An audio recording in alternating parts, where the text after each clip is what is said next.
Welcome back to the deep dive.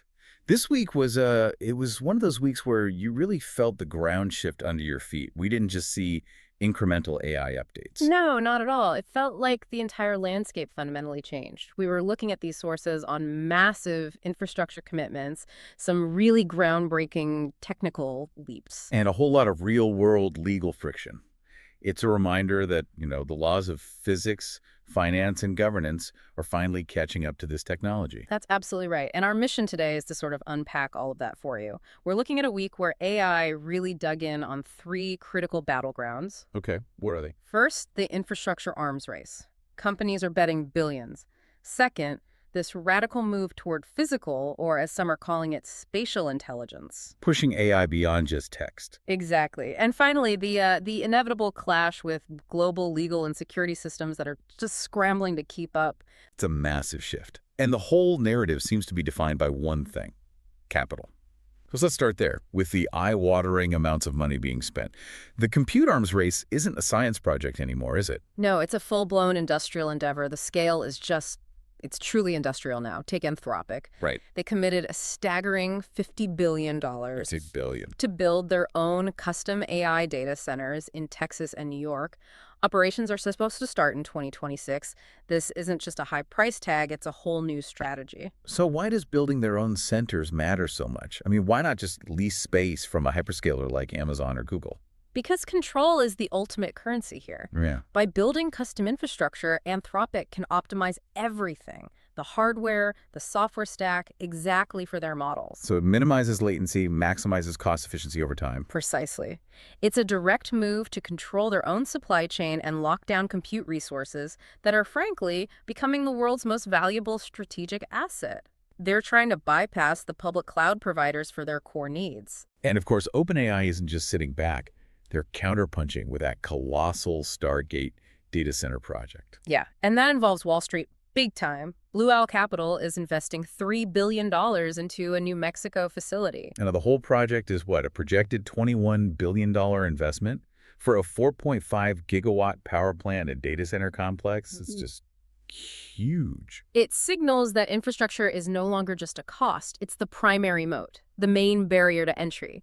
And the financial ripple effects of that belief, they're everywhere. Like SoftBank. Exactly. SoftBank sold its entire, what was it, a $5.8 billion stake in NVIDIA? Which is astonishing in itself. It is, just to go all in on OpenAI. They're driven by this belief that OpenAI will eventually become the most valuable company in the world. We also saw OpenAI lobbying the Trump administration.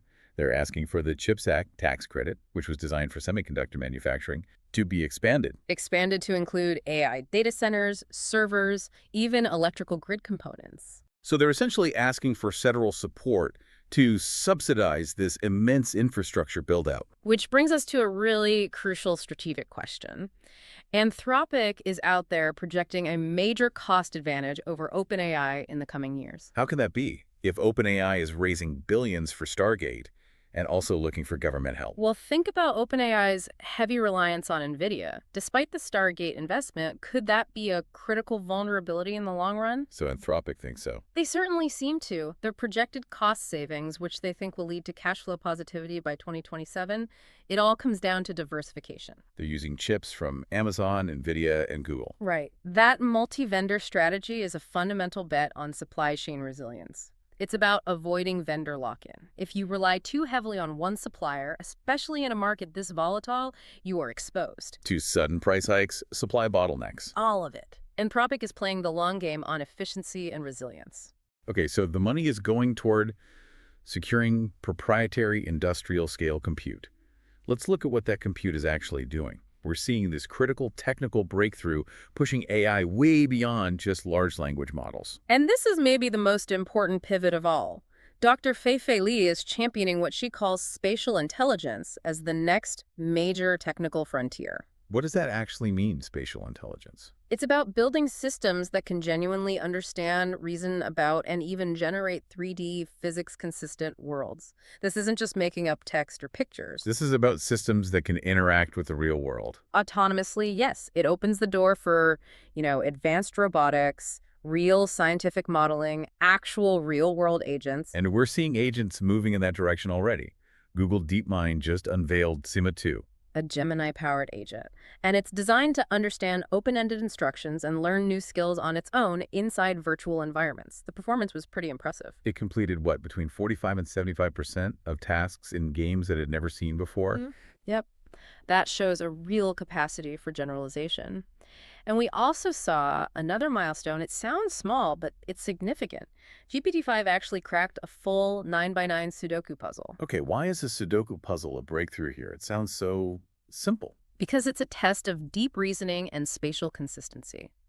To solve Sudoku, a model can't just guess based on probability. It has to understand constraints, location, the actual geometry of the grid. I see. So that kind of rudimentary spatial logic is the bridge to understanding those physics-consistent world models Dr. Lee is talking about. It's an essential first step for real-world autonomy. Meanwhile, on the language side, OpenAI launched GPT 5.1, which has these fascinating new modes. Right. Instant, which they've described as warmer and more conversational, and thinking. And that thinking mode optimizes reasoning time based on how complex the task is. What's important here is that developers and users are getting more than just speed. They're getting control over the model's actual behavior. They also introduced 8 personality presets and experimental characteristic tunings. So you can literally tune the AI's disposition.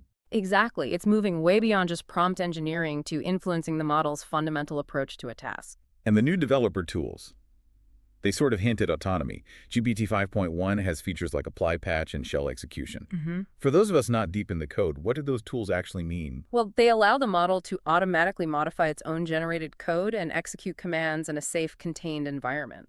So it can find a bug in its own code and fix it on the fly. That's the idea. It pushes the model much closer to being a truly autonomous coding agent, which improves reliability quite a bit. And the competition is still just as intense globally.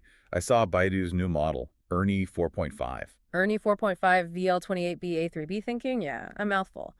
But it's reportedly outperforming both GPT-5 High and Gemini 2.5 Pro on visual benchmarks. The multimodal race is absolutely keeping pace. And speaking of applications, Google's beefing up its tools. They enhanced Notebook LM with deep research capabilities and launched the file search tool for Gemini. That file search tool is important. It uses a RAG system retrieval augmented generation. It's a technique to ground the model with specific user data. So AI isn't just being creative, it's being factual. It's pulling data from your documents to inform its answer. Exactly. And that focus on grounded, reliable data is crucial, especially when you look at public sector adoption. The state of Maryland, for example, is deploying Anthropic's Claude models To help residents access benefits and streamline casework, right? Yeah, to improve public service accessibility for millions of people. I mean, that's a direct, measurable, real-world impact happening right now. But as AI leaves the lab and enters the marketplace, it immediately runs into, well, the real world. Unbreakable laws, global governance. We're seeing friction everywhere. Security, copyright, labor. Let's start with security, because that's the most immediate threat. Anthropic confirmed they disrupted what they called the first large-scale AI-orchestrated cyber espionage campaign. A suspected China-backed group was manipulating Claude code to infiltrate around 30 organizations. This is a really critical milestone. It's the first tangible, confirmed example of AI not just being used by an attacker, but being the primary orchestration tool of the attack itself. That completely changes the conversation around national defense safeguards. It does. It moves from preventing misuse to having to build active defenses against AI-driven campaigns. And on a legal front, a massive precedent was just set in Europe. A Munich court ruled that ChatGPT was illegally trained on copyrighted songs. And this is being hailed as Europe's first landmark AI copyright ruling. The big takeaway here is that the ruling specifically impacts the training data for generative content. It establishes a new global liability framework. So AI companies worldwide now have to completely rethink their data sourcing and compliance for every single training run. Immediately. And that legal battle ties right into the ongoing fight between OpenAI and the New York Times. OpenAI is appealing that ruling that would force them to provide 20 million anonymized ChatGPT conversations to the paper for their copyright lawsuit. Right, arguing it's an invasion of user privacy. And at the same time, you've got the Wikimedia Foundation urging AI developers to provide attribution and financial support for using Wikipedia content. They're saying, hey, we're your foundational training data. You need to recognize that. And maybe compensate for it. And then there's the economic reality check.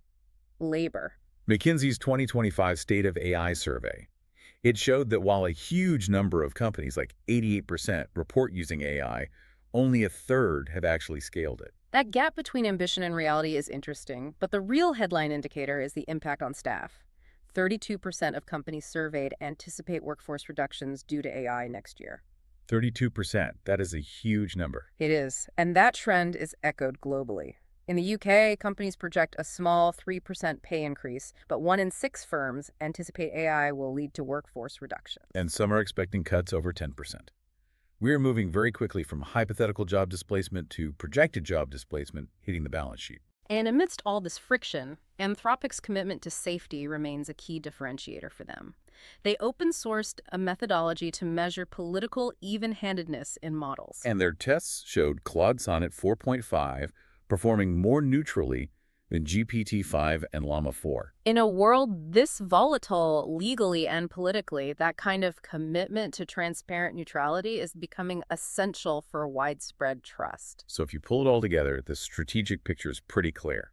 The race has shifted from theoretical models to industrial scale. You see it in the $50 billion infrastructure bets, and you see it in the immediate legal and security challenges that AI is facing now that it's out of the lab. And here's where it gets really, really interesting. The movement of top-tier talent just reinforces this entire shift. We saw major departures this week.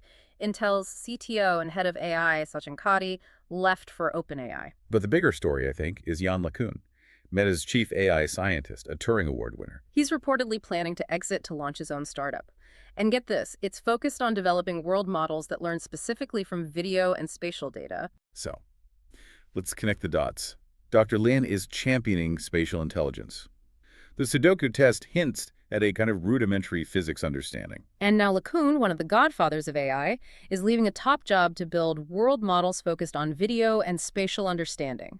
What does that signal about where the true bleeding edge of AI research is moving? Away from LLMs. It suggests that the massive infrastructure investments we talked about at the beginning are ultimately a bet that LLMs are reaching their limit, and the next great wave of value will come from systems that fully comprehend the geometry and physics of the real world. Something for you to mull over. Food for thought indeed.